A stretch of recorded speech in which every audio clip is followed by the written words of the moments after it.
एक समय की बात है, किसी गांव में एक ब्राह्मण अपने परिवार के साथ रहता था। उनका परिवार में उनकी पत्नी और एक पुत्र था। वह बहुत गरीब थे, उनके पास कभी कभी खाने को भी नहीं होता था। ब्राह्मण की पत्नी बहुत दुष्ट और चालाक थी, इसलिए वह रोज ब्राह्मण को भिक्षा मांगने जाने को कहती थी, पर ब्राह्मण उसकी एक नहीं सुनता था और घर में ही राम नाम जाप करता रहता था। पत्नी के रोज रोज लज्जित करने पर ब्राह्मण एक दिन सुबह सुबह उठा और अपने पोती पतरा उठाया और दूसरे गांव में चल दिया। चलते चलते वह घने जंगल में पहुंचा और अंधेरा हो गया। वहां एक बड़ा सा पीपल के पेड़ के नीचे बैठ गया और राम नाम का पाठ करने लगा। सुबह होने पर जब उठा तो पास के सरोवर पर स्नान करके वह आगे चला और दूसरे गांव में पहुंचा। गांव वाले उससे ना तो कोई कथा सुनना चाहते थे और ना ही कोई उससे भिक्षा दे रहे थे। वह ब्राह्मण दुखी होकर घूम फिर कर फिर उसी पीपल के पेड़ के नीचे आकर बैठ गया। वह पीपल का पेड़ बहुत विशाल था। उस पेड़ की जड़ में एक विशाल काला सांप रहता था। उस ब्राह्मण ने सोचा कि मेरी कथा तो कोई नहीं सुनता, यह कथा मैं पीपल के पेड़ को ही सुना देता हूँ, और वह उस पीपल के पेड़ को अपनी कथा सुनाने लगा। कथा पूर्ण होने पर पेड़ के नीचे से एक काला नाग निकला और उस ब्राह्मण को एक स्वर्ण मुद्रा देते हुए बोला, तुम रोज यूं ही यहाँ आकर मुझे कथा सुनाया करो, मैं रोज तुम्हें स्वर्ण मुद्रा दूंगा। ब्राह्मण यह बात मान गया और सांप ने यह भी कहा कि तुम यह बात किसी को मत बताना, तुम्हारे सब दुख दूर हो जाएंगे। ब्राह्मण रोज ऐसा ही करता। सुबह उठकर नहा धोकर अपनी पोती पतरा लेके वह पीपल के पेड़ के नीचे पहुंच जाता और वहां बैठकर कथा सुनाता। कथा पूर्ण होने पर नाग सोने की मुद्रा भेंट करता। देखते ही देखते ब्राह्मण धनी हो गया। पूरे गांव में यह चर्चा होने लगी कि ब्राह्मण की दशा कैसे सुधर गई। यह जरूर कोई गलत काम करता होगा।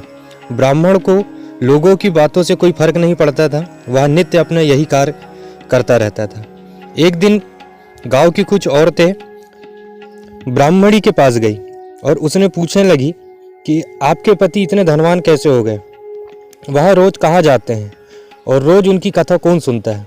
औरतों की बात सुनकर ब्राह्मणी के मन में शंका आ गई। उसने एक दिन अपने पति से पूछा कि आपको ये धन कहाँ से मिलता है, मुझे ही बताइए। ब्राह्मण बोला, तुम्हें इससे क्या मतलब। ऐसा कहकर ब्राह्मण ब्राह्मणी की बात टाल दी। कुछ दिनों तक उसे टालता रहा, पर एक दिन ब्राह्मणी ने ब्राह्मण को मजबूर कर दिया। ब्राह्मण मजबूर होकर उसने अपनी पत्नी को नाग की सारी बात बता दी, जिस वजह से उसकी पत्नी के मन में भी लालच आ गया और ब्राह्मण के खाने में नशे की दवा मिलाकर उसे खिला दिया और अपने बेटे से बोली, बेटा उस पीपल के पेड़ पर जाओ और नाग को मारकर सारी संपत्ति ले आओ। ब्राह्मण का लड़का अपने पिता का पोती पतरा लेकर वहां गया और पीपल के पेड़ के आगे बैठकर कथा सुनाने लगा। कथा पूरी होने पर वह नाग बाहर आया और उसको स्वर्ण मुद्रा देने लगा।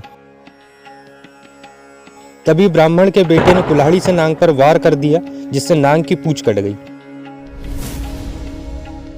और नाग भी पलटकर लड़के के पैर में डस दिया, जिससे लड़के की मौत वहीं पर हो गई।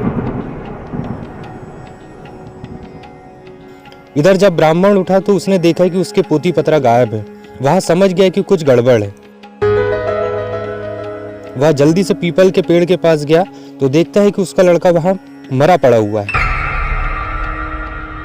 ब्राह्मण को देखकर नाग बाहर आया और कहा, ब्राह्मण, मैंने तुम्हें कहा था कि स्वर्ण मुद्रा की बात तुम किसी से नहीं कहोगे और तुमने बता दी। अब तुम यहाँ से चले जाओ, तुम्हें तुम्हारे पुत्र का दुख है और मुझे मेरी पूंछ कटने का दुख है। मैं तुम्हें श्राप देता हूँ कि तुम्हारी जो संपत्ति मेरे द्वारा बनी थी वह सब नष्ट हो जाएगी। ब्राह्मण नाग देवता के मुख से यह सुनकर सर पीटता रह गया और रोता बिलखता अपने पुत्र का शव लेकर वहां से चला गया। घर जाकर अपनी पत्नी को बोला, देखो तुम्हारे लालच की वजह से हमने अपना इकलौता पुत्र गवा दिया और हमारी सारी संपत्ति नष्ट हो गई। ब्राह्मणी भी रोती रही। कहानी से शिक्षा, दोस्तों, लालच एक दलदल है जो व्यक्ति को विनाश की ओर अग्रसर कर देता है। तो दोस्तों, कैसी लगी आपको आज की हमारी कहानी?